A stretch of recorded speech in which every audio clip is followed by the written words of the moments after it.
Hi friends आज के session में हम बात करते हैं हमारे सिलेक्शन की बैंक पीओ में, वो आईबीपीएस पीओ या एसबीआई पीओ हो। इनमें एक कंपोनेंट है फ्रेंड्स जो सबसे अहम रोल प्ले करता है हमारे सिलेक्शन के लिए, वो है इंग्लिश।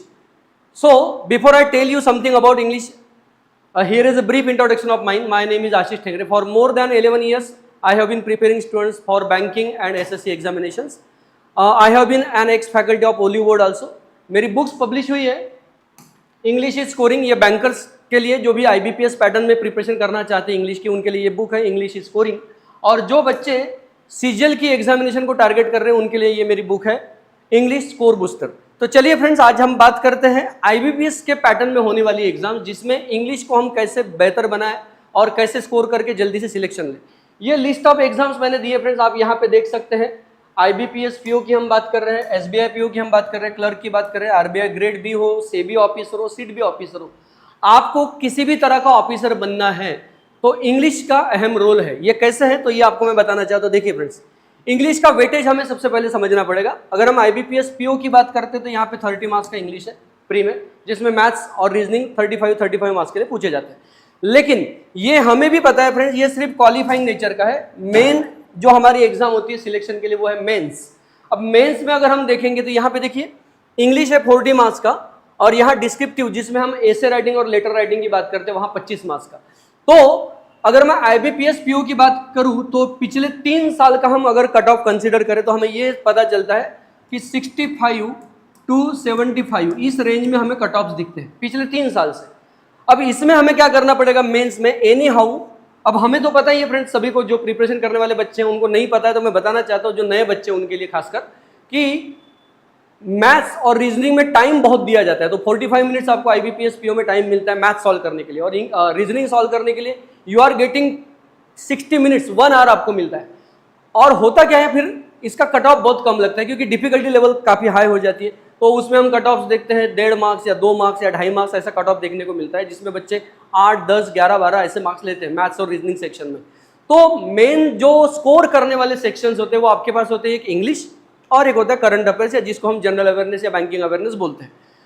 यहाँ पे मैं चाहता हूँ आप कैसे भी करके 25 प्लस तक जाए, या 25 तक, 22 के 25 की रेंज में आपको स्कोर करना है, और यहाँ पे आपको 12 से 15 की रेंज में आपको स्कोर करना है। तो मैं क्या देख रहा हूँ पिछले 3 साल से, जो भी बच्चे बैंकर्स बन रहे हैं उनका क्या होता है, जो टोटल जो स्कोर करते हैं ना, वो जिनका जैसे अभी 78 किसी का स्कोर है, 76 स्कोर किसी का है, तो मैं देखता हूँ कि उनका जो हाफ स्कोर होता है पूरा टोटल स्कोर का, वो होता है इंग्लिश सेक्शन से।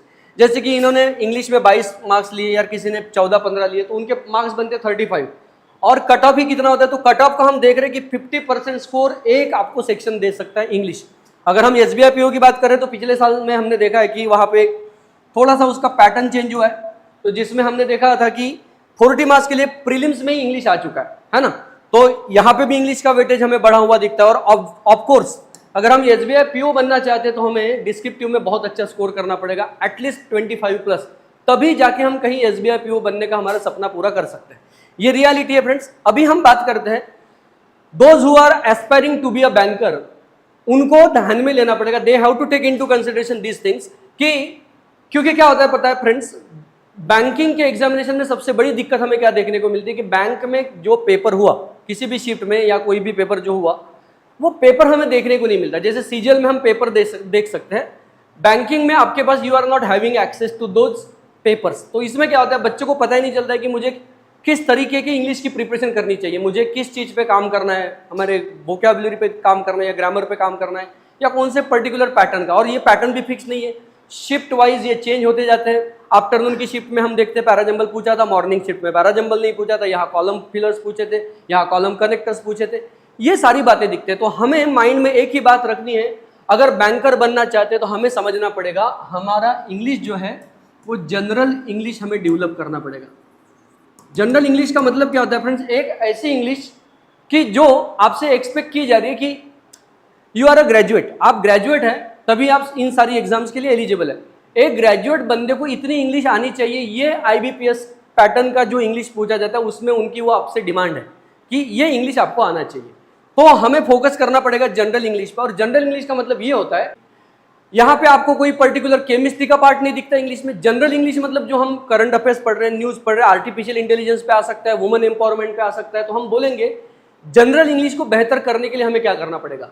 तो मैं तो हमेशा ही बच्चों को कहता हूँ कि if you want to improve your English within a very short span of time, you have to look upon English as a language rather than as a subject. इसका फायदा क्या होगा कि आप कहीं कुछ भी पढ़ रहे हैं ना, आप रीजनिंग का भी क्वेश्चन पढ़ रहे हैं तो वहां पे भी इंग्लिश होती है। इसलिए हम क्या देखते हैं, जिन बच्चों का इंग्लिश पुअर होता है ना, उनका मैथ्स भी पुअर होता है। मैथ्स पुअर होता है मतलब मैं कैलकुलेशन की बात नहीं कर रहा हूँ फ्रेंड्स। जब वर्ड प्रॉब्लम्स आते हैं तो वो क्वेश्चन को 3 दफा, कुछ बंदे तो 4 दफा, कुछ बंदे तो 5 दफा पढ़ते हैं। रीजनिंग में जो सिटिंग अरेंजमेंट्स या पजल्स आते हैं वो प्रॉब्लम हमारी रीजनिंग की नहीं है। You have to accept this fact. आपको एक्सेप्ट करना पड़ेगा कि ये हमारी रीजनिंग की दिक्कत नहीं है, वो सारी दिक्कत किसकी है, लैंग्वेज की है। इसलिए तो नहीं तो फिर अगर रीजनिंग की इंग्लिश की दिक्कत होती है तो हम we can opt for Hindi language. वहां पे तो आप पजल्स या सिटिंग अरेंजमेंट होते हैं, आप हिंदी में भी तो सॉल्व कर सकते हैं। बट हमें क्या पता चलता है, हिंदी में भी हमारी दिक्कत है। तो हमारा सबसे बड़ा बैरियर होता है इन कम्पिटिटिव एग्जामिनेशंस को क्वालिफाई करने का, वो होता है लैंग्वेज। फिर वो हिंदी हो या फिर इंग्लिश हो, तो हमें बेहतर बनाना है। अब इंग्लिश की बात आती है फ्रेंड्स, तो इंग्लिश सही करना या इंग्लिश सही समझना, मेरा इंग्लिश अच्छा है या नहीं है, ये कैसे हम डिटरमिन करेंगे। एक बंदा बहुत ही फ्लुएंटली इंग्लिश बोल रहा है, इसका मतलब ये नहीं होता कि वो कम्पिटिटिव एग्जाम को क्रैक ही करेगा।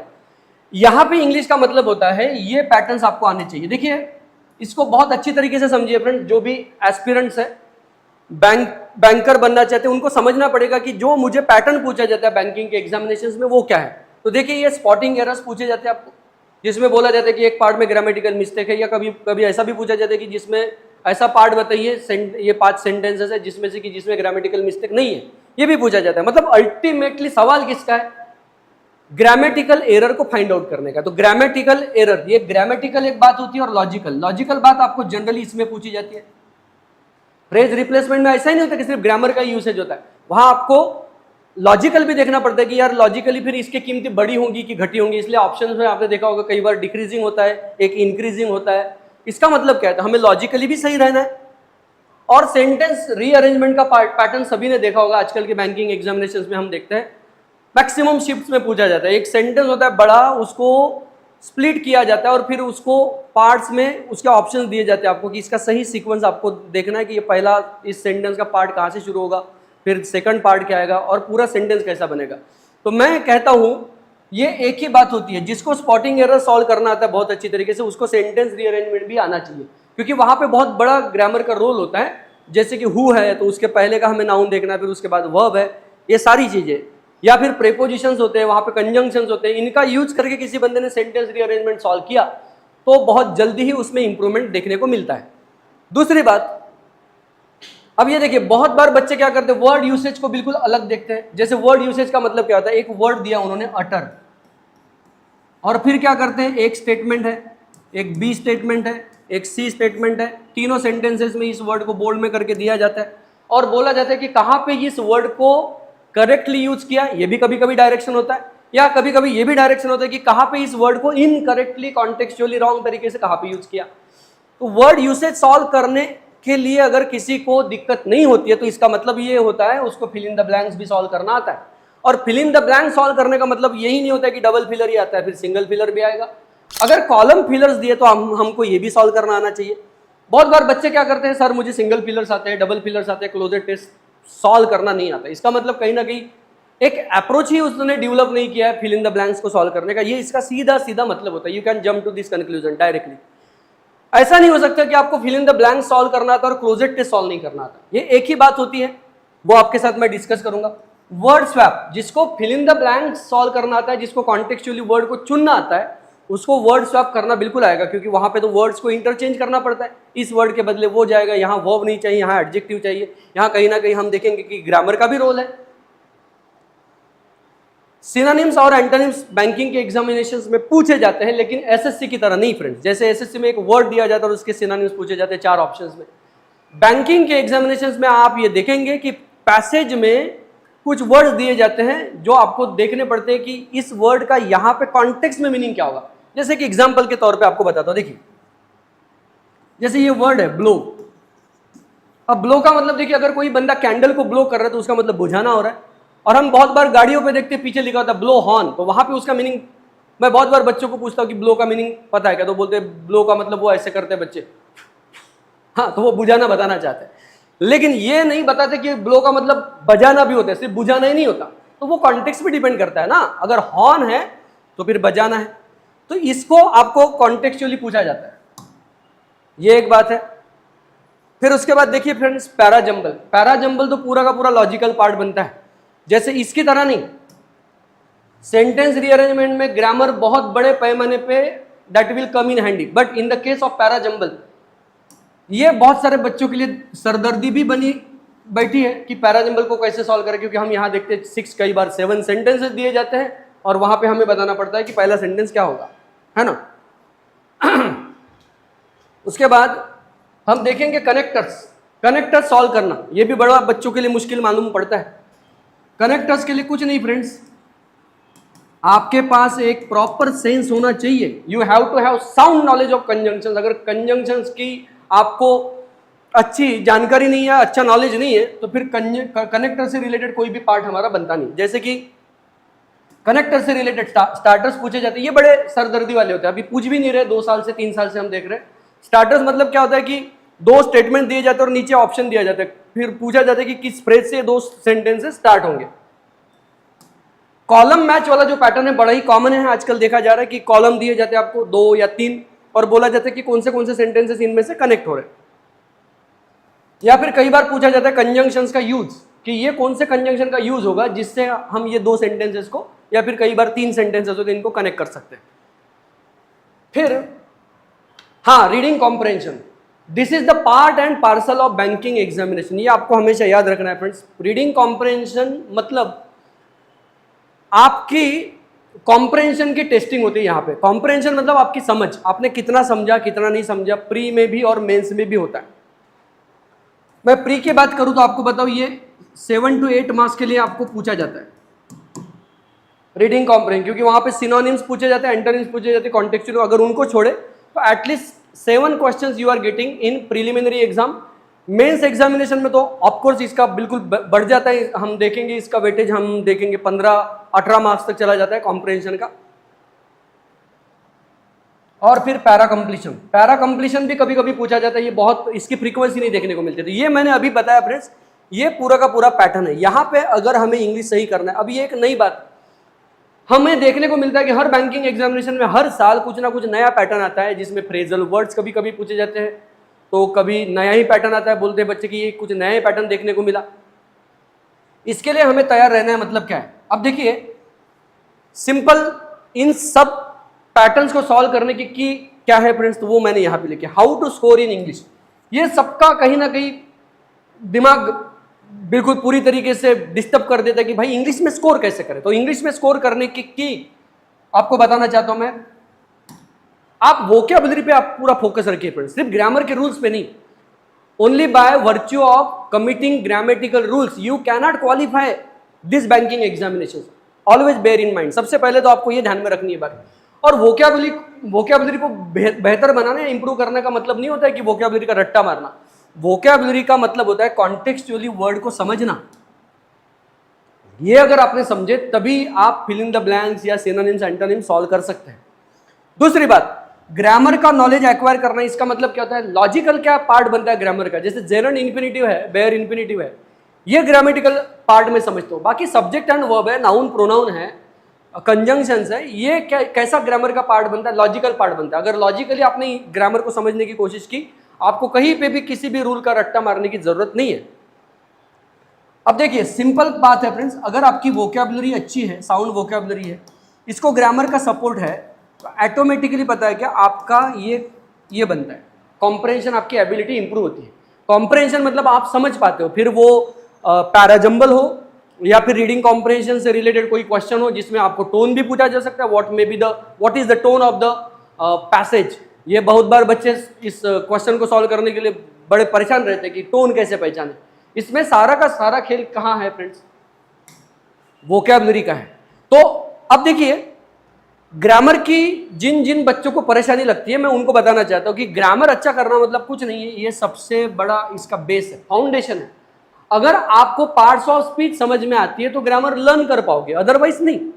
क्योंकि देखिए ये पेन जो है ना, नाउन है, तो इस पेन को मैंने यस लगा दिया तो ये नाउन होने की वजह से प्लूरल बनेगा। लेकिन अगर मैं बोलता हूं आई एम पेनिंग समथिंग, मैं कुछ लिख रहा हूं, तो ये वर्ब बन गया, और वर्ब बन गया और पेन को मैंने यस लगा दिया, तो वही word as a verb singular बना, वही word as a noun plural बना।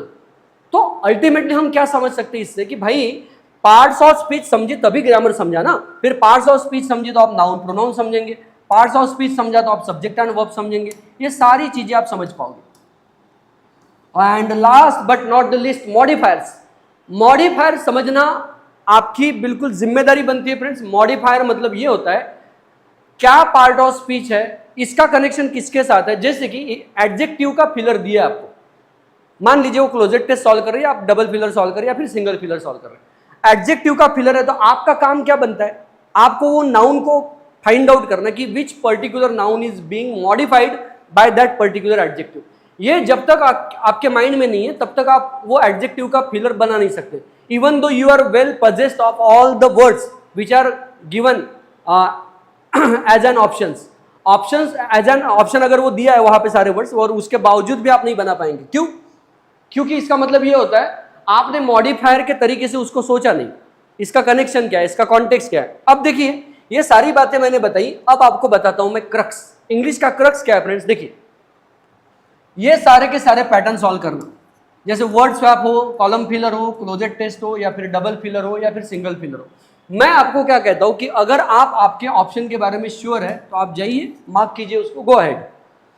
But if you get confused, अगर आपको लगता है कि यार मुझे कंफ्यूजन हो रहा है, तो इंग्लिश कहीं ना कहीं खेल किसका है फ्रेंड्स, एलिमिनेशन का खेल है। ये आप मेरे साथ सभी अग्री करेंगे। In the case of mathematics it doesn't happen, in the case of reasoning it doesn't happen. क्यों? क्योंकि रीजनिंग हम पहले सॉल्व करते हैं और बाद में ऑप्शंस देखते हैं। मैथ्स में कुछ कुछ ही बंदे होते होंगे जो ऑप्शन से सॉल्व करते हैं, लेकिन हर क्वेश्चन तो ऑप्शन से नहीं बनता। बैंकिंग का उसके लिए सॉल्व करना पड़ता है, फिर आपके ऑप्शंस को वेरीफाई करना पड़ता है, आपने जो बनाया हुआ आंसर है उसको ऑप्शंस में वेरीफाई करना पड़ता है।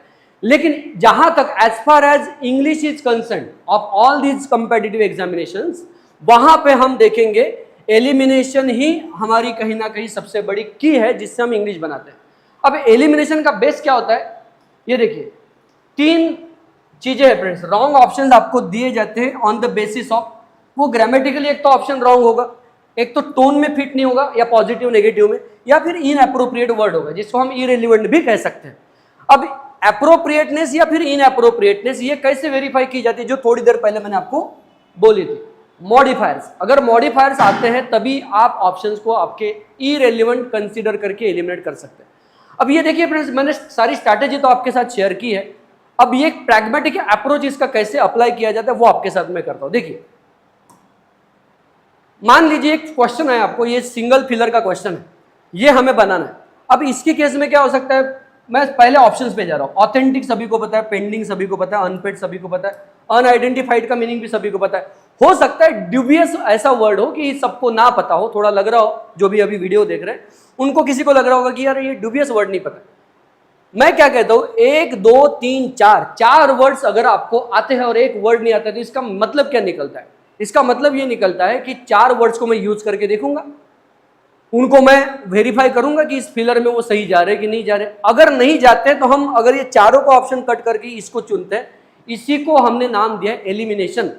Weather you are acquainted with this particular word और not, it doesn't make scrap of difference, इससे कोई फर्क नहीं पड़ता है फ्रेंड्स। अब देखते हैं approach. The minister directed the officials to evolve मतलब develop a mechanism so that any, यहां फिलर है, बैड लोन क्लेम, ये समझ में ही आता है ऑप्शंस को देख के, ये हमारा ग्रामर है।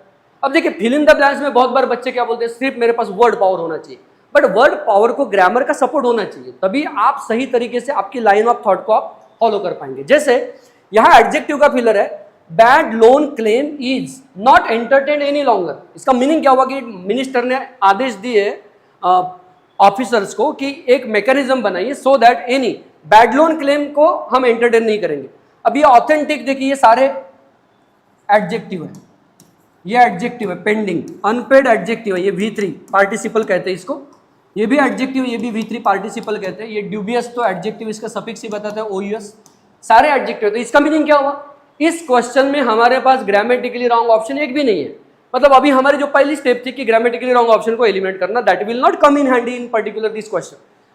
अभी यहां पे हम क्या देखेंगे, फिर वर्ड्स के टोन क्या है। जैसे ये ऑथेंटिक का टोन देखिए, पॉजिटिव दिखेगा, असल है, जेन्युइन है। पेंडिंग का टोन हमें कहीं ना कहीं दिखता है, पेंडिंग वर्क है जैसे कि। अनपेड का भी समझ में आता है कि हम अगर यहाँ पे बात करें इस कॉन्टेक्स्ट में तो अनपेड नेगेटिव जा रहा है, अनआइडेंटिफाइड भी नेगेटिव जा रहा है। और ये ड्यूबियस के बारे में हमें नहीं पता है तो हम मानते कि चलो we are not acquainted with that word, so we can not determine whether that is positive और नेगेटिव। अब हम देखते हैं यहाँ पे क्या होना चाहिए। ये क्या बोल रहा है कि ऑफिसर्स को आदेश दिए कि डेवलप करे एक मैकेनिज्म ताकि bad loan claim is not entertain, इसको एंटरटेन नहीं करें हम। अब एंटरटेन नहीं करना है तो वो कैसा क्लेम होगा, that can not be positive. हम ऑप्शन ए को हटा देंगे। अब यहां देखिए टोन और ग्रामर की बात हमने समझ ली, ग्रामेटिकली सारे परफेक्ट थे। टोनल अगर हम बात देखें, टोनल डिफरेंस देखें तो ये पॉजिटिव है, बाकी सारे हमें नेगेटिव दिख रहे हैं। इसके बारे में तो हमें पता नहीं, तो हमने इसको एलिमिनेट किया। अभी हम देखेंगे, देखिए अभी ये एडजेक्टिव का फिलर है, तो एडजेक्टिव का मॉडिफायर का जो हमने अभी देखा था थोड़ी देर पहले की जो अप्रोच होता है मॉडिफायर का, वो क्या होता है कि यहां एडजेक्टिव का फिलर है तो मुझे नाउन ढूंढना पड़ेगा। अभी नाउन क्या है, बैड तो एडजेक्टिव ही हुआ, बैड लोन क्लेम। अभी यहां दो नाउन है। अब बच्चों का क्या होता है फ्रेंड्स, बैंकिंग एग्जामिनेशन के एस्पिरेंट्स की मैं बात देखता हूं, वो कंसीडर करते लोन को। जो बच्चा लोन कंसीडर करेगा वो अनपेड ऑप्शन भरेगा, कुछ बच्चे अनपेड भरेंगे, कुछ बच्चे पेंडिंग भरेंगे, कुछ बच्चे अनआइडेंटिफाइड भरेंगे, है ना। अभी भी जो भी सॉल्व करने की कोशिश कर रहे होंगे उनके माइंड में कुछ ना कुछ चलता है। अब ये दो नाउन आए तो हमेशा याद रखना, अभी ये ग्रामर की बुक में कभी रूल नहीं लिखा होता है। मान लीजिए 3 नाउन है या 4 नाउन है, तो हम बात किसकी करते हैं फ्रेंड्स, आखिरी नाउन की। जैसे मैं आपको थोड़ा सा एक एग्जांपल देता हूँ।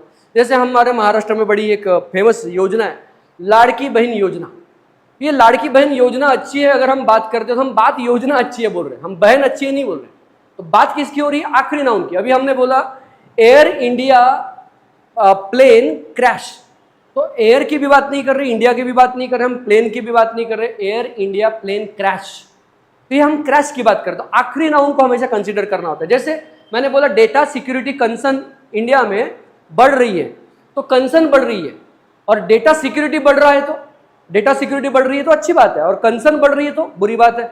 मतलब कॉन्टेक्स्ट पे अगर हम पहुंचेंगे तो हमें पता चलता है क्लेम, जिसका मतलब होता है दावा। तो कैसा दावा, अब देखिए पेंडिंग हो सकता है क्या, अगर आप इसके साथ कंसीडर कीजिए, क्या pending claim, no. Unpaid claim, दावा कभी अनपेड नहीं होता, अनआइडेंटिफाइड भी नहीं होता, तो हम इसको बोलेंगे एलिमिनेशन ड्यूबियस। तो ड्यूबियस का मीनिंग होता है फ्रेंड्स डाउटफुल। तो डाउटफुल अगर किसी का भी दावा है कि ये मेरा इतना इतना खर्चा हुआ, ये उस बंदे का दावा है, तो ऐसे क्लेम को हमें एंटरटेन नहीं करना। यही बात मैं आपको समझाने की कोशिश कर रहा हूं फ्रेंड्स कि देखिए ये बैंकिंग एग्जामिनेशन का जो इंग्लिश है इस तरीके से ही हमें पढ़ना पड़ेगा, तभी हम जाके 20+ स्कोर कर पाएंगे मेंस और डिस्क्रिप्टिव में 15 के नियर अबाउट हम स्कोर कर पाएंगे, और तभी हम जाके बैंकर बन पाएंगे। अब देखिए और एक क्वेश्चन जो बच्चों को बहुत आसान भी लगता है और हम देखते हैं कि बहुत बार वो गलत करके आते हैं। होता क्या है, IBPS PO का अगर आप प्रीलिमिनरी एग्जाम दे रहे हैं तो उसमें क्या होता है, आप देखेंगे कि आपको पैसेज सॉल्व करने के लिए दिया जाता है। उस पैसेज में 2 या 3 वर्ड्स होते हैं जो बोल्ड में दिए जाते हैं और बोला जाता है कि इसका कॉन्टेक्स्ट में, इन वर्ड्स का इनके कॉन्टेक्स्ट में सिनोनिम बताइए फिर एंटोनिम बताइए। अब वहां बच्चे क्या करते हैं, कॉन्टेक्स्ट में जाना है तो कई बार बच्चे कॉन्टेक्स्ट में जाते ही नहीं, क्योंकि वहां जो वर्ड्स दिए जाते हैं वो बहुत आसान वर्ड्स होते हैं। क्लीन, ये वर्ड पूछे वही मैं आपको बता रहा हूँ, SBI ने लास्ट ईयर पूछा था। अटर, जस्ट, JUST, जस्ट, ऐसे वर्ड्स पूछते हैं। लेकिन कॉन्टेक्स्ट में जस्ट के इतने सारे मीनिंग होते हैं, वो हमें कॉन्टेक्स्ट में जाके देखना पड़ेगा कि इसका मीनिंग क्या है। जैसे ये क्वेश्चन है, देखिए अब पार्ट्स ऑफ स्पीच जो मैंने थोड़ी देर पहले आपको समझाया था, ग्रामर समझाया था, टोन समझाया था, यहाँ पे भी अप्लाई करते हैं। इन व्यू ऑफ का मतलब होता है कि वो मद्देनजर रखते हुए, in view of potential threat. Threat मतलब क्या होता है friends, risk, danger, menace. Potential risk किसकी, rising interest rate, the government should cease. Cease बड़ा कंफ्यूजिंग वर्ड है, सभी को पता होना चाहिए। सीज मतलब होता है स्टॉप, और ये एक सीज होता है, इसका मतलब होता है किसी भी चीज को जब्त करना, इंपाउंड करना, कॉन्फिस्केट करना, प्रॉपर्टी वगैरह सीज करना। तो गवर्नमेंट को प्रोवाइड करना जो है सब्सिडी, उसको स्टॉप करना पड़ेगा। अभी हमें देखना है पोटेंशियल, ये वर्ड रेड में दिया है, इसका सिनोनिम हमें, मान लीजिए पैसेज है, अभी मैंने पैसेज में से एक सेंटेंस लिया है, ये भी मेमोरी बेस्ड मैंने क्वेश्चन लिया है बैंक का। तो पोटेंशियल थ्रेट, अभी पोटेंशियल इससे नहीं पता करना आपको, ये पोटेंशियल एडजेक्टिव है तो फिर से आपको नाउन की तरफ जाना है। ये किसको मॉडिफाई कर रहा है? थ्रेट, एक डेंजर, ये एक रिस्क, जो बढ़ने वाला इंटरेस्ट रेट है उसका जो डेंजर है या रिस्क है, कैसा रिस्क हो सकता है वो, तो क्या ये रिस्क कैपेबल हो सकता है? ये हमें सोचना पड़ेगा। यहां पे लाइन ऑफ थॉट है फ्रेंड्स, सिर्फ ये वर्ड का सिनोनिम आप ऐसे देख नहीं सकते। जैसे ये देखिए कैपेबल एडजेक्टिव है, ये प्रॉस्परस एडजेक्टिव है, ये कैपेसिटी आपको देख के ही पता चलना चाहिए कि ये नाउन है, ये लाइकली एडजेक्टिव है और ये भी एडजेक्टिव है। 4 एडजेक्टिव और एक नाउन है। एलिमिनेशन की बात की थी मैंने आपको, सबसे पहले मैंने बोला था कि ग्रामेटिकल एस्पेक्ट आपको कंसीडर करना पड़ेगा, तो इस केस में हम देखेंगे पोटेंशियल इज एन एडजेक्टिव, जैसे यहाँ पे यूज किया है तो हम सबसे पहले सी को हटा देंगे। लेकिन होता क्या है, कुछ बच्चे देखते हैं पोटेंशियल का मतलब तो मेरे अंदर इतना पोटेंशियल है तो इसका मतलब कैपेसिटी होता है और कैपेसिटी को चुन लेते हैं and they are ending up getting negative marks. ये गलत हुआ। अब हम देखेंगे पोटेंशियल थ्रेट मतलब कैसा। अभी ये हमें समझ में आता नेगेटिव टोन है, ये पॉजिटिव वर्ड है प्रॉस्परस। रीजनेबल का टोन देखिए, रीजनेबल का मतलब क्या होता है? लॉजिकल। रीजन का मतलब क्या होता है? लॉजिक। लेकिन रीजन का मतलब तो बच्चे क्या बताते हैं? वजह ही होता है। रीजनेबल का मतलब अफोर्डेबल भी होता है, रीजनेबल का मतलब क्या होता है? लॉजिकल। ये भी पॉजिटिव है, ऑप्शन कट, क्योंकि ये पोटेंशियल थ्रेट को कंसिडर करते हुए गवर्नमेंट को सब्सिडी को स्टॉप करना है। इसका मतलब ये रीजनेबल नहीं हो सकता, इसका मतलब ये प्रॉस्परस नहीं हो सकता। अच्छा, अभी हमारे पास 2 ऑप्शन बचे, केपेबल और लाइकली। केपेबल डेंजर हो सकता है क्या? नहीं, ये हमें समझना पड़ेगा कि केपेबल रिस्क नहीं हो सकता। जैसे केपेबल पर्सन होता है, रिस्क नहीं हो सकता, तो ऑप्शन लाइकली। और लाइकली का मतलब होता है फ्रेंड्स पॉसिबल। तो ये तीनों वर्ड्स याद रखिए। पोटेंशियल का मतलब, जैसे अगर आपने बहुत सही तरीके से इंग्लिश की पढ़ाई की तो आपका बैंक पीओ बनने का जो चांस है वो कैसा है, या आपका सक्सेस कैसा है? पोटेंशियल है। आपका सक्सेस कैसा है? लाइकली है। मतलब चांसेस कैसे है सक्सीड होने के? पॉसिबल है। जैसे यहां देखिए द फिलर दिया है, यहाँ पे नाउन का फिलर आना चाहिए पहले, ये नाउन नाउन नाउन, ऐसे सॉल्व करना हमें आना चाहिए। नहीं तो पता चला कि हम पढ़ते जा रहे हैं, फिर ऑप्शंस में आ रहे हैं, खुद ही कंफ्यूज हो रहे हैं, फिर अपने परम्यूटेशन कॉम्बिनेशन बना रहे हैं, जो कि परम्यूटेशन कॉम्बिनेशन आपने बनाए हुए हैं वो पता चले कि फिर ऑप्शंस में है ही नहीं, या ऐसा भी बहुत बार बच्चों के साथ होता है। The filler of both the government and public soon after cases started. ये आफ्टर के बाद का नाउन है, ये सब्जेक्ट है, स्टार्टेड। ये किसकी बात हो रही है? केसेस स्टार्टेड, है ना।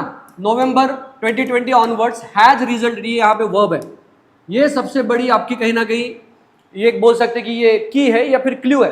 Has resulted in daily new infection reaching 4 lakh now. अब देखिए इसमें अप्रोच देखते हैं हम ऑप्शन से जाएंगे। A D fear, the fear किसकी? गवर्नमेंट की और पब्लिक की। किसके बाद? Soon after cases started. D क्या बोलता है? D spreading.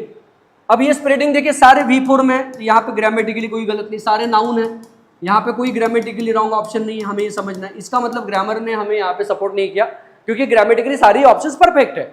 अब हम देखेंगे कि फियर जो है गवर्नमेंट की और पब्लिक की, after cases started, who started या which started? Cases, cases started spreading. तो हम कॉन्टेक्स्ट देखेंगे, ये किसका कॉन्टेक्स्ट क्या है? Cases, cases started.